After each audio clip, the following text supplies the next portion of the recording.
This podcast is sponsored by nobody. Hey dudes, this is Cindy Hines, Candace and David Cronenberg's The Brood, and you're listening to Tommy Throwback Kovac on Splat from the Past, a show about horror, stinky smells, and sex jokes. I love it. Hey dudes, welcome to Splat from the Past, the only 80s themed horror and sci-fi show where things can get totally radical. Now, I am so excited for today's guest because I've been waiting a long time to interview her. I am talking to Mary Beth Rubens, Kelly Lynch in Prom Night, the 1980s slasher classic directed by Paul Lynch, another guest of mine, and starring Jamie Lee Curtis and Leslie Nielsen. And it's going to be a great show today. Mary Beth, of course, is Canadian, and she's been in a lot of Canadian films and TV shows like Firebird 2015 AD, Perfect Timing. She was on shows like Night Heat, the Alfred Hitchcock Presents reboot, Sweating Bullets. She was on a 4-year long series called E.G.N. She guest starred on the Outer Limits reboot with another guest and friend of mine, Catherine Mary Stewart. And then she left acting for a while, got into law. Now she's coming back into producing and getting into cinematic development. And it's going to be a great conversation today. I can't wait. It is so friggin' awesome that I get to talk to Kelly Lynch from Prom Night. So yeah, here is my interview with Mary Beth Rubens.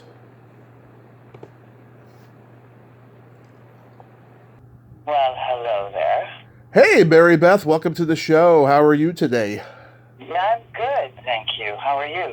I am just fantastic. This is such a great honor. Thank you so much for finally coming on today. I'm glad we made this work. I know, and I apologize for not picking up sooner, but I'm here now. Absolutely. So, going back in time, I was reading that you began acting professionally at the age of 17, but what age did you officially start gravitating toward acting? At the age of 6. At the age of 6.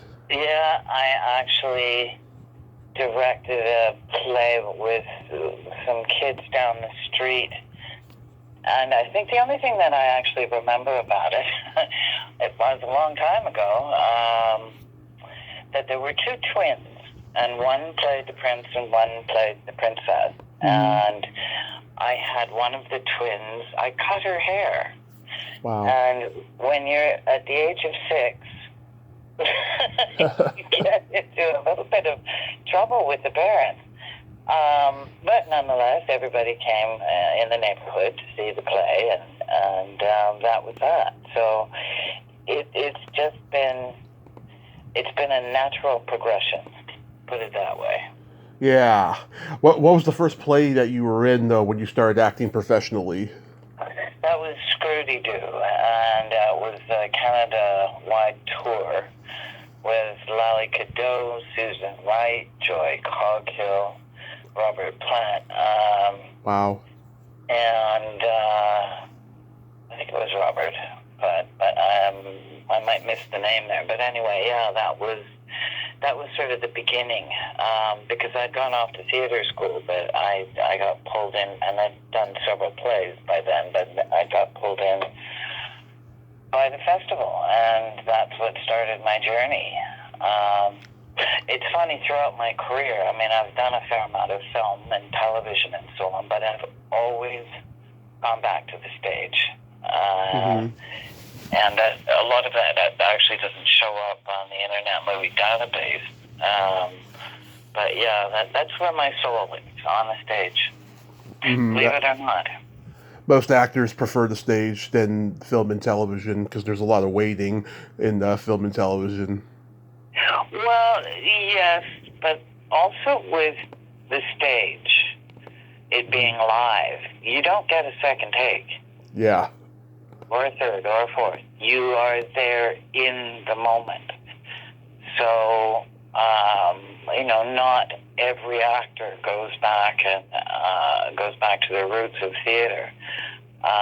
But that's where I'm most comfortable. And So currently I'm producing and will be starring in a play. It's written by quite a famous Canadian playwright and will be co-starring with another famous Canadian actor. But that's about all the details I can give you at this point. Of course. It won't premiere until... It is a world premiere of a new production, but it won't happen until probably April, May of 2025. Wow. Yeah, it's in the works as we speak. So I'm really excited about that. Oh, that's great. That's fantastic. So did you do a lot of theater before you started doing film and television? Quite a bit. And I did it all through high school and so on. And because when I entered the business, I didn't stop working. I was very fortunate for the next 20, 30 years. Although there was a bit of a break in there because I ended up with a head injury from a bee sting and a fall from a loft and basically crunching my skull on a cement floor. Oh, my God. That kind of took the wind out of my sails for...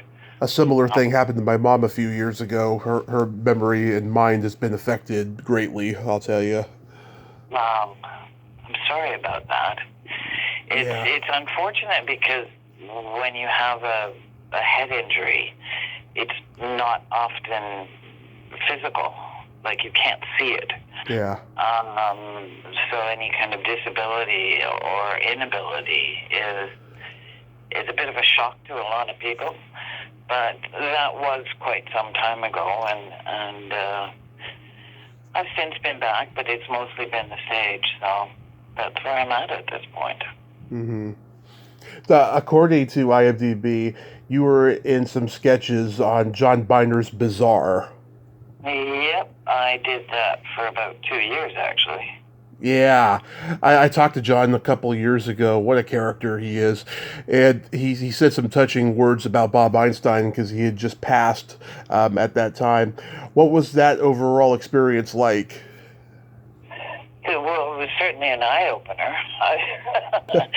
And John, of course, was hysterical, and we got along extremely well. In fact, I stayed with him in Malibu for off and on for about 2 or 3 years. So he's a good egg. And Bob, too, was a complete and utter gentleman in real life, completely opposite from what he portrayed on screen.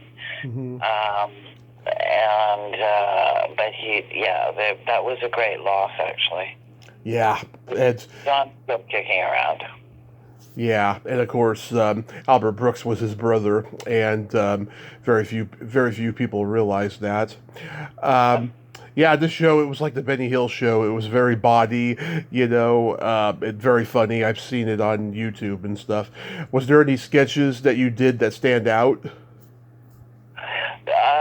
Yes, the one where I was playing the boss of John. It was a female boss to a male boss and a male worker. He was secretary, actually. It was very funny. But anyway, and John and I did a lot of improv on the spot, and he was very instrumental in kind of kicking that into gear in my life. But he, at the end of the sketch, there's a shot where Bob Einstein comes up to me and congratulates me, of course, on the show. But I was very proud of what I was doing in terms of being the boss and the woman and so on. And then proceeds to slap me on the bum.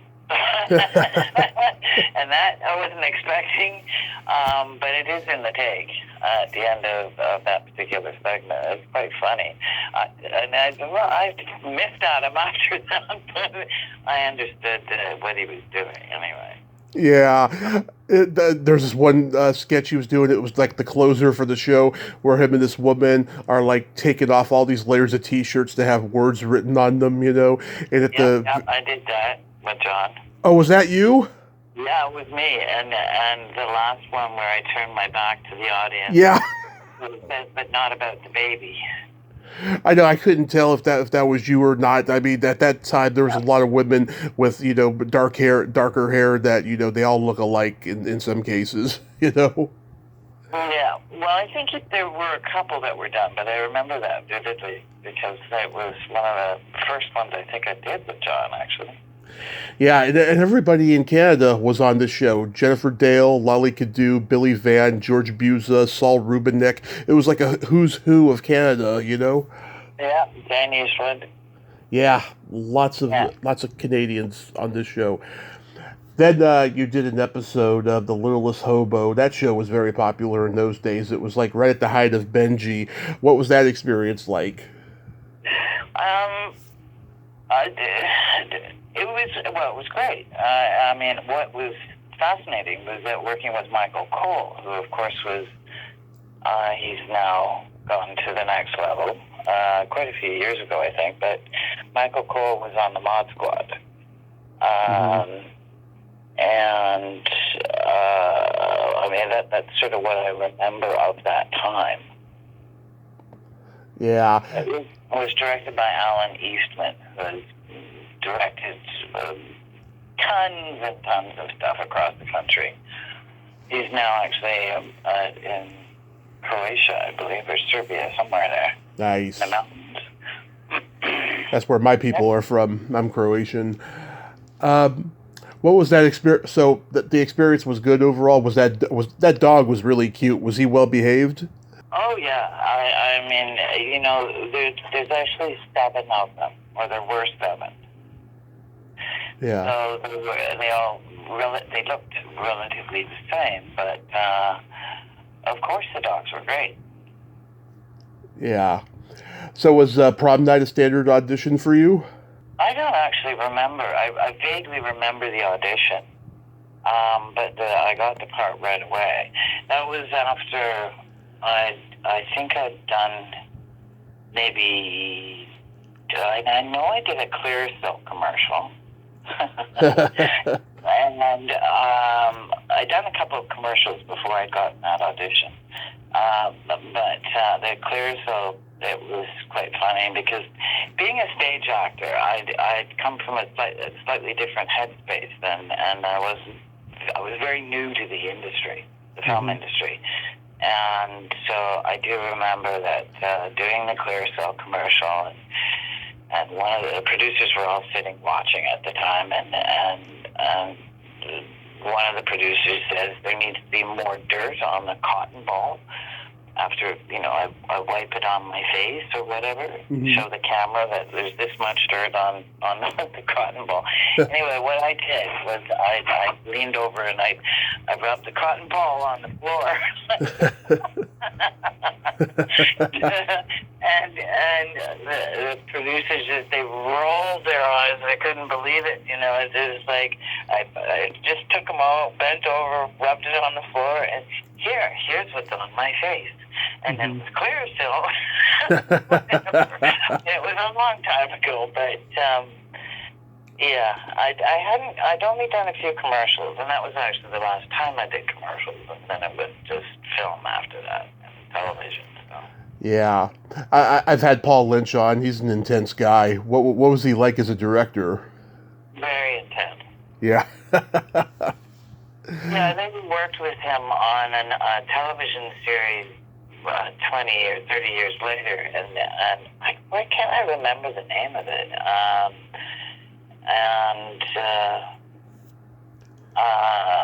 He's mellowed somewhat, to say the least. Yeah.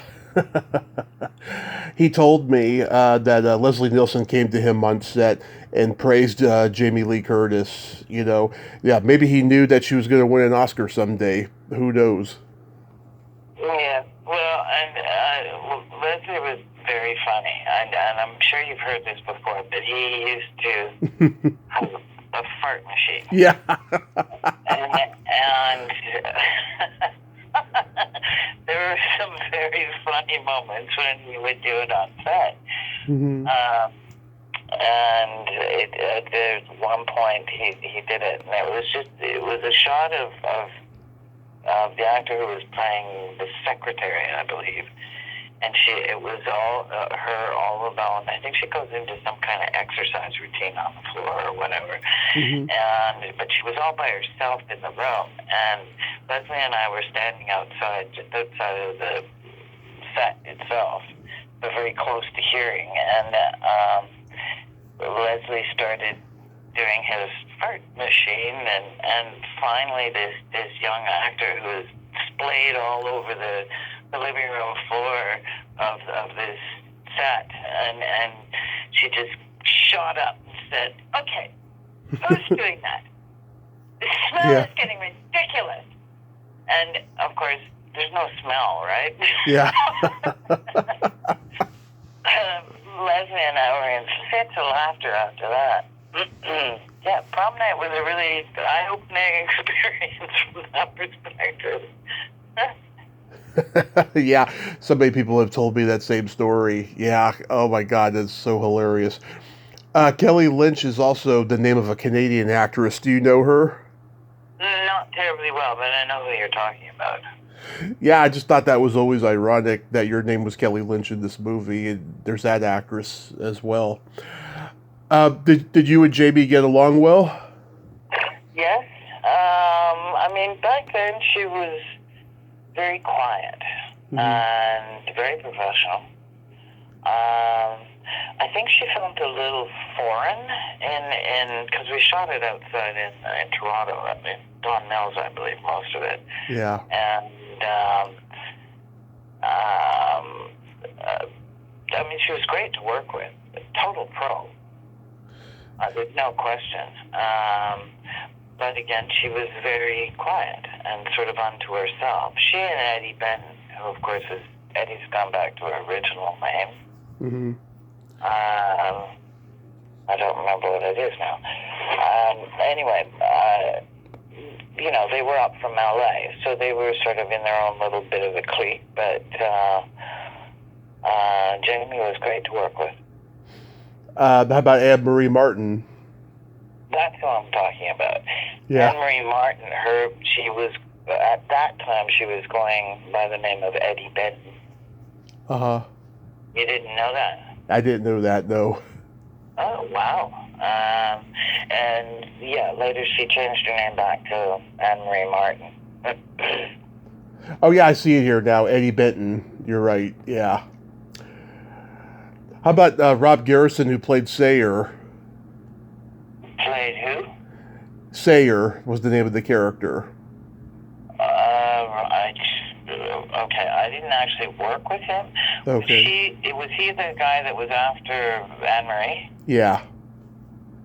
Yeah, I didn't really work with him. I know that he's certainly not as dumb as he portrayed in the film. And he was definitely acting there. But yeah, just a good guy. He later got known for the Karate Kid movies. He passed away a couple years ago of cancer. I did not know that. I'm terribly sorry. Yeah, I was trying to get him on the show for a long time, but sadly it didn't happen. How about Jeff Wincott? Oh, Jeff and I go way, way, way back. And, I mean, from Night Heat and so on. He was, of course, my first, boyfriend on screen. Uh-huh. So, he's cool. And, he's been quite busy in the States. He's living in, I think he's back in New York. They keep moving around, so. Yeah. Yeah, Leslie Donaldson told me once to reach out to him for an interview. I think I did, but I think he just read my message, and that was that. I haven't had him on yet. Were you... very well. You should try him again and just tell him that if Leslie Donaldson is telling him to get on your show, and you've contacted me, go after him. Just tell him I've had this person in your life. Come on. I will. There's a horror podcast that I have a cordial relationship with called Happy Horror Time. It's a podcast with two gay men who love slasher movies, and their favorite slasher movie is Prom Night. And this week they had Michael Tuff on, and when I told them that I was having you on, they were so jealous. Yeah. Well, Michael Tuff, he's doing well. yeah. Yeah. He's in real estate now, isn't he? Yeah. Yeah. Were you comfortable doing the little makeout scene leading up to the death? Well, yeah, with Jeff. Yeah. Who wouldn't be? I mean, he's a gorgeous guy, and that wasn't a problem. I mean, as far as the filming was concerned, that was difficult to organize because there was no. I had signed nothing in terms of showing any nudity, but they got away with a fair amount. So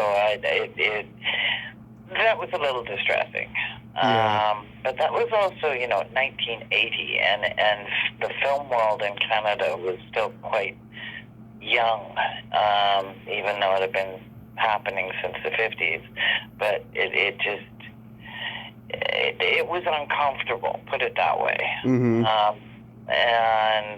But I'm not a prude. I never have been. So it didn't. Ultimately, it is what it is. I mean, it's out there now. What can I do about it? Not much. I mean, there is so much nudity now that's just the way it is. And I mean, the nudity is a bit overrated in terms of film and television. They've been doing it in England forever, so it's. There are different protocols right now. I mean, certainly about how to treat people on set, and that is much more important. That everything is respected and protected and very careful, although it's gone a bit overboard in some ways. But c'est la vie, no biggie to me. Yeah, you did a great job of moving your eyes around when you were being cut in the throat. you were very convincing. That was actually the playing dead. Being killed and playing dead was the most fun thing I've ever done on film. Yeah. I mean, the outtakes afterwards are hysterical because I'm a big grin on my face, and there's all the makeup effects and so on, and blood all over my dress, and there I am, alive and well. So it was really cool. It was difficult. I was surprised that I kept my eyes open for that long, for the length of time the camera was going across the floor after I fell to the floor. And then the scene where my body flips out. Mm-hmm. Afterwards, I think it's Anne-Marie opens up the closet door and my body falls down. Mm-hmm. Yeah. Then you do. Then you do what is considered to be one of the worst movies of all time, Firebird, 2015 AD. And it was considered one of the worst movies of all time? Yeah, it's like I saw it on one of those lists once. Well, I'm sure a lot of them hit there. I mean, what was that? Doug McClure, Darren McGavin, yeah, Barbara Williams, who is actually in LA, beautiful woman. It was a B film. There's no question. I don't consider it one of the worst. There are some fun scenes in it, and actually that's how I learned to drive, because I didn't have my license when I got that film, and so I had to get my license, and I got it in one day before I flew out west to shoot the film, and I learned how to drive on that dune buggy. So that was my introduction to really driving, and I've had 10 vehicles since then. Wow. None of them crashed. I love driving. Yeah, my grandmother loved Doug McClure, and we lost him way too soon. I did get to talk to his daughter years ago. It's one of my most downloaded episodes because she named names of actors who sexually harassed her and stuff. Well, and Doug did. No. His daughter, she got sexually harassed a lot Yeah. when she was acting. Yeah. It's been a big problem in the industry, and it's one of the reasons It's everywhere. Yeah. My accident. Yeah, but there seems to be more of a freedom to get away with it in the industry. And it's a tricky one. I mean, believe me, it's one of the reasons why I kept going back to the stage. Because I couldn't handle the pressure. Yeah. And then I never saw this movie, Perfect Timing. Yeah. Yeah, Michelle Scarabelli's in it. I've had her on. I love her. She's a character. What was it like working with her? Well, Michelle and I didn't have too much together in that film. We shot that. Actually, I'd gone back to university because of I wasn't grounded because I had started seemingly so young in the industry. And so I went back and I ended up shooting that over my Christmas holiday break. And then I went back to finish off my term, and actually one of my mentors had me play Hamlet. And that was one of the most exciting things I've ever done in my life, actually. But so for me, just going back to the stage has always been a big part of my life. You did a couple Night Heat episodes, including one with Danny Aiello. How was that experience? Oh, amazing! And actually, the first Night Heat that I did it with Keanu Reeves. Oh, wow. That was obviously before he took off to LA. But he was the one who said, I think it was the first rape that was on that in that era of television, and certainly in the States. I mean, he didn't actually see the rape, but it was obvious what was happening, and Keanu was the guy who raped me. It was very, very nice to be that close, face to face, with such a good-looking dude. Yeah.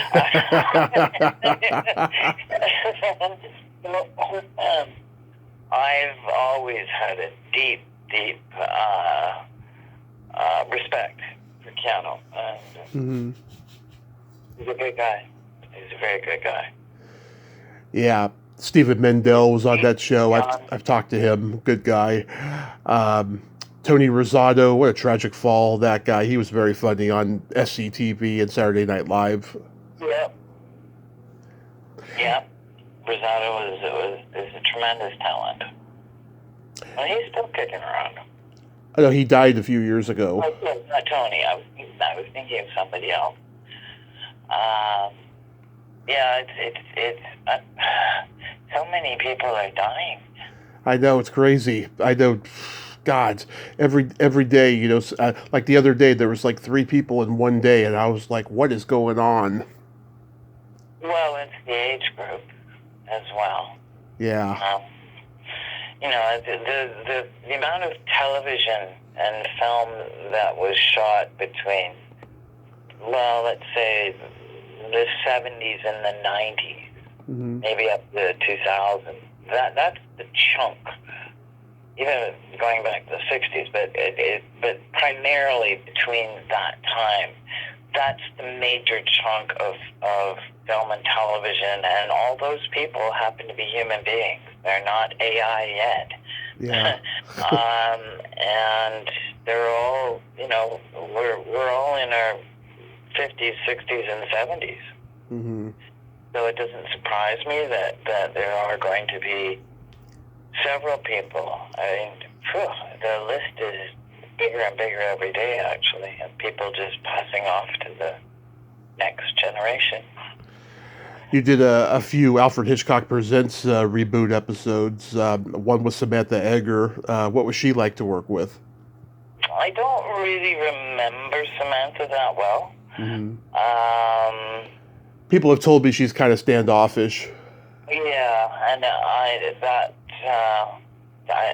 that doesn't. I remember shooting the episode. Remember, I was really busy back then, so I was shooting all the time. But the second one I definitely remember was because it was with David Cassidy. David Cassidy, yeah. Was he a high school crush of yours? Big time. Yeah.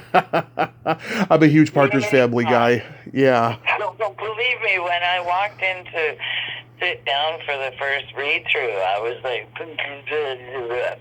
I couldn't talk. Like, my crush is sitting right there. And he was an absolute doll. Mm-hmm. Like, we got along famously, and I loved him to bits. And we kept our friendship up, actually, for quite some time. Oh, that's great. Yeah, he seemed like such a nice guy. Super nice. I love that 80s hair you had. You looked like Linda Hamilton with that hair. Yeah. You did a few Sweating Bullets episodes. Anything you remember there? Yeah. Uh-huh. Was Caroline Dunn nice to work with? Oh, yeah. She's another dream guest I hope to have eventually. I never saw E.G.N, but this series you were on was on for a while. It was about a news station, right? Yeah, and that was, it was 5 years. And I played Bobbi Katz, who was a camera operator.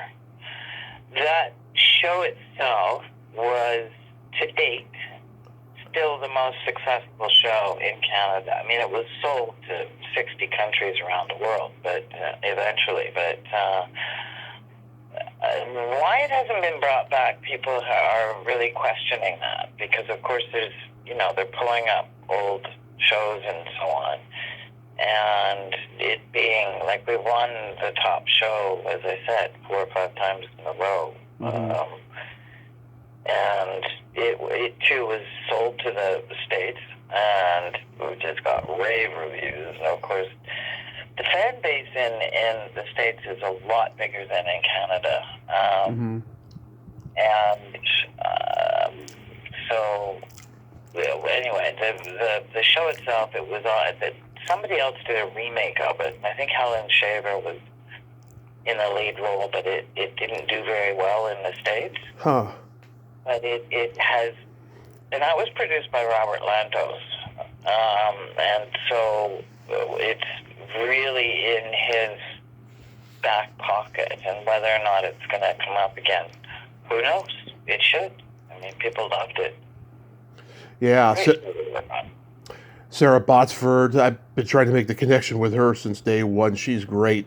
First time I saw her, she played an English woman, and I thought she really was English. She was so convincing. Well, she's down. Well, she's actually, I think she's in New York right now, too. But she does have a base in L.A. Yeah. And Art Hindle, I've had him on. Andrea Roth, this is probably the first thing she did. She was scheduled to come on here at one point, and then it didn't happen. But fingers crossed in the future, I'll probably get her. I'll tell Sarah that you're interested. Okay. Yeah. Yeah, because I love Canadian actors. She's got a wealth of stories, and she's very funny. So I would definitely have her on your show. Oh yeah, I mean, she did this TV movie in the mid-2000s I love called Crazy for Christmas, which she did with Howard Hessman, and she's so funny in that. Like I can imagine her being funny in real life too. Oh, for sure. She's very sharp. She's sarcastic wit. And she did a Road to Avonlea, or Anne of Green Gables one with Martin Sheen, actually. Mm-hmm. It was long ago. But yeah. No, she's a really dynamite egg. She actually came to my last play that I did before the pandemic hit. So I was quite surprised to see her. Oh, that's sweet. You worked with a friend of mine on The Outer Limits reboot, Catherine Mary Stewart. What was she like to work with? Right, with Catherine Mary. Yeah. Great. and then also, what is his name? He was Alan Ruck. pardon? Alan Ruck, yeah. Yeah. And so he was on that too. Yeah. So they were both pros. I felt very isolated when I was doing that particular show because it was,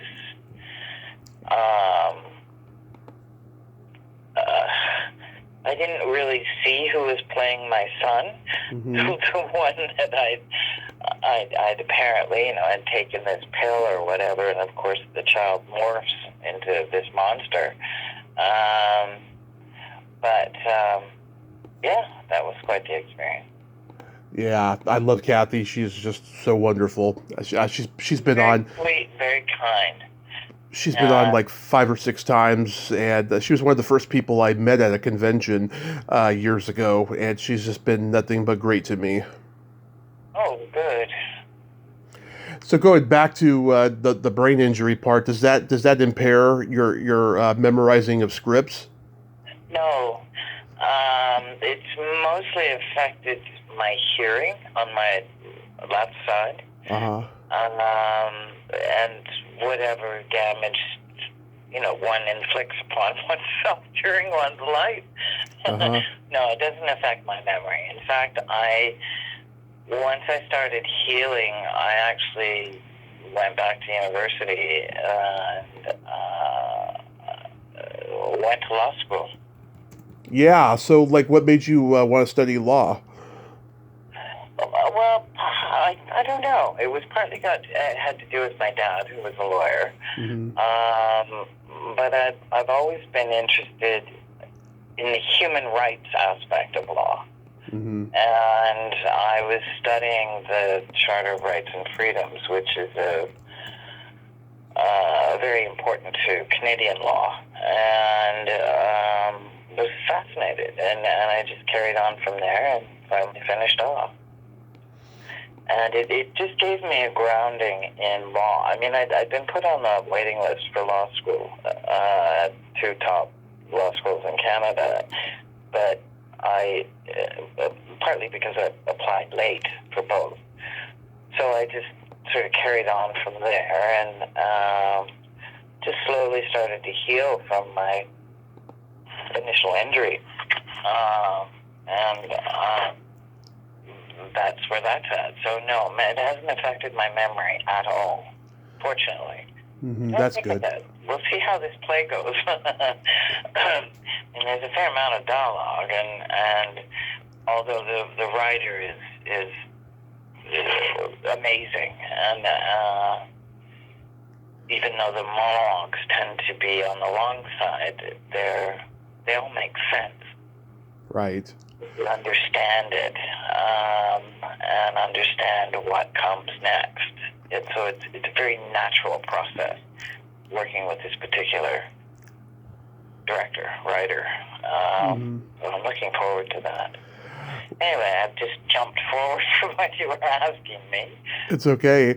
When was the moment that you decided you wanted to get back into acting and being creative and all that?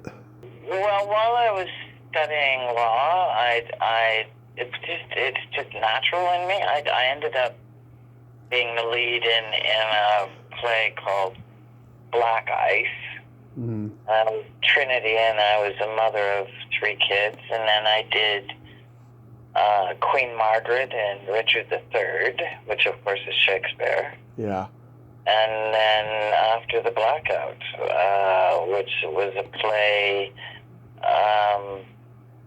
it was at the Soul Pepper Theatre here in Toronto, although I'm not in Toronto right now, but and that was right before the pandemic hit. So going back to the theater, I've done it since then throughout my healing journey, and that's where I'm back at right now. But as I said, I'm on the producing side. I will be starring in it, but that's not until down the road, providing that I'm still young enough. I mean, I've been at this for a while, so but I'm ready, and that's the main thing. So aside from the play, is there anything else you have upcoming? Not at the moment, no. Okay. No, I mean, just in terms of production and so on. The film industry has gone through, as I'm sure you're aware, being in LA. I'm in Modesto, but I know what's going on in LA. Yeah. Well, the strike, Yeah. that hit Canada hard because about 70% of the production is American that's shot up here. Yeah. And that's wiped out the industry, but it's also exposed a different side of the Canadian industry that not many people are aware of, and most of it is government financed, and that means taxpayer money. Yeah. And the people who I don't really want to get into trouble if I say this. I won't mention names, but there's let's put it this way, there's far too much bureaucracy that is controlling the financing of film and television industry. Oh yes, I agree. And I mean, it's way beyond what happens in LA. I mean, especially after the strike with the independent productions and so on. I was all for it, and I still am. I mean, because of what the producers are trying to do, especially with AI and so on, that the whole thing is still up in the air to a great degree. And you can't beat... These are human beings that some people with a hell of a lot of money are trying to wipe out. And I think that's it's a moral question, actually. Right. And especially of all the talent that has brought the industry to its heights. Mm-hmm. I mean, it's one of the biggest consumers in terms of people watching television and film and so on around the world. Mm-hmm. Anyway, bottom line, the strike in LA has really changed a lot of things, and it's affected the Canadian industry quite a bit, so it'll be interesting to see how it pans out. I'm in the midst of producing a film, and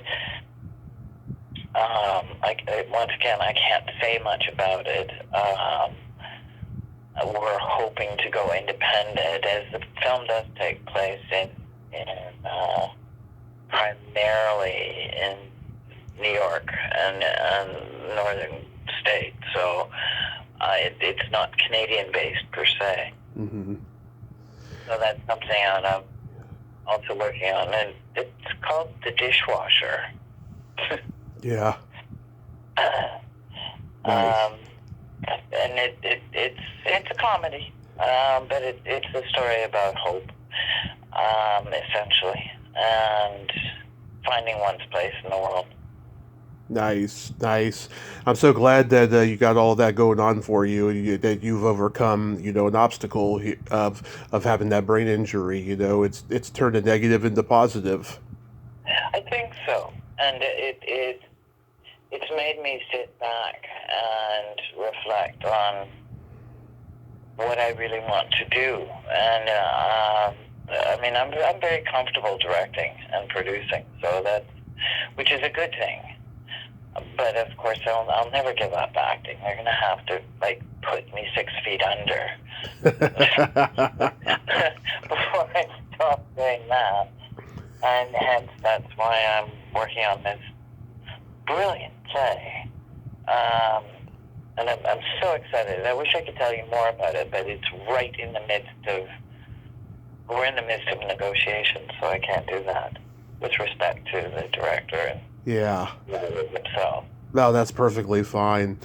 I'm curious, Mary Beth, is your belly button an innie or an outie? That's a really interesting question. Why? I love belly buttons, and I'll tell you, people who have deep innies, they are more generous, more caring, more compassionate, and they live longer. Oh, great. I have an innie. Nice. I have an innie as well, and it's deep. That doesn't surprise me in the least. Mary Beth, thank you so much for coming on today finally, and I hope the projects go well in that play, and that everything will go just fine, and be safe out there and never give up hope. Thank you, and the very same to you, and I will track down Sarah and make sure that just tell her that, if you want to send her another note and so on, I'll tell her that I've just had an interview with you, and just do it, Sal. I mean, you're right there. So, there you go.